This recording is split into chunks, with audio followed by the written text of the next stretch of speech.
Trump के dead economy तंज पर ऑस्ट्रेलिया का जवाब, भारत संभावनाओं से भरा देश। अमेरिकी राष्ट्रपति डोनाल्ड ट्रंप द्वारा भारत की अर्थव्यवस्था को डेड बताने पर ऑस्ट्रेलिया ने कड़ी प्रतिक्रिया दी है। ऑस्ट्रेलियाई व्यापार मंत्री डॉन फेरेल ने भारत को अपार अवसरों वाला देश बताते हुए कहा कि उनका देश भारत के साथ व्यापार बढ़ाने के इच्छुक है और अमेरिका द्वारा लगाए गए टैरिफ का विरोध करता है। कैनबरा ने साफ किया कि वह भारत की अर्थव्यवस्था को जीवंत और संभावनाओं से भरी मानता है, न कि मृत, जैसे कि ट्रंप ने दावा किया था। जापान में पीएम मोदी का आह्वान, टेक पावर और टैलेंट पावर मिलकर करें वैश्विक नेतृत्व। टोक्यो में भारत जापान इकोनॉमिक फोरम को संबोधित करते हुए प्रधानमंत्री मोदी ने कहा कि जापान जहां टेक पावर हाउस है, वहीं भारत टैलेंट पावर हाउस है।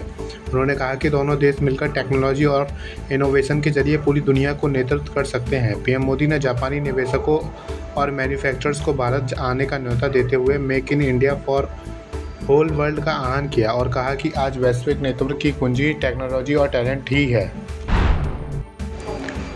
पुर्तगाल के राष्ट्रपति का तंज, ट्रंप पर रूसी एजेंट की तरह काम करने का आरोप।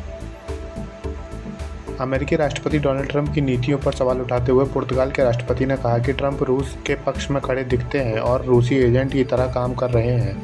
दरअसल ट्रंप ने भारत पर 25% जवाबी शुल्क और रूसी तेल खरीद पर अतिरिक्त 25% टैरिफ लगाया है। साथ ही रूस से ऊर्जा आयात को लेकर भारत की आलोचना भी की है। वहीं ट्रंप लगातार रूस यूक्रेन युद्ध रोकने की कोशिश की बात करते रहे हैं, जिससे उनकी मंशा पर अंतर्राष्ट्रीय स्तर पर शंका गहराती जा रही है।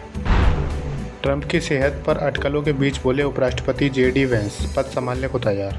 अमेरिकी राष्ट्रपति डोनाल्ड ट्रंप की सेहत को लेकर चल रही अटकलों के बीच उपराष्ट्रपति जेडी वेंस ने कहा कि अगर कोई भयानक त्रासदी होती है तो वे राष्ट्रपति पद संभालने के लिए तैयार हैं। हालांकि उन्होंने यह भी दोहराया कि ट्रंप पूरी तरह स्वस्थ हैं और व्हाइट हाउस पर ट्रंप परिवार लगातार उनकी सेहत को बेहतर बता रहे हैं। ट्रंप इन दिनों अपने फैसलों और नीतियों की वजह से अंतर्राष्ट्रीय सुर्खियों में है, जिस कारण उनके कार्यकाल को लेकर चर्चाएं तेज हैं। भारत से जुड़े 3 भूमि बंदरगाह बंद करेगा बांग्लादेश। बांग्लादेश की यूनियन सरकार ने भारत की सीमा पर लगे 3 भूमि बंदरगाह को बंद करने का ऐलान किया है।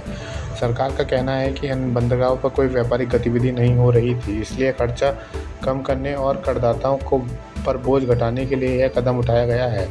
एक और बंदरगाह जो निर्माणाधीन था, उसका काम भी रोक दिया गया है।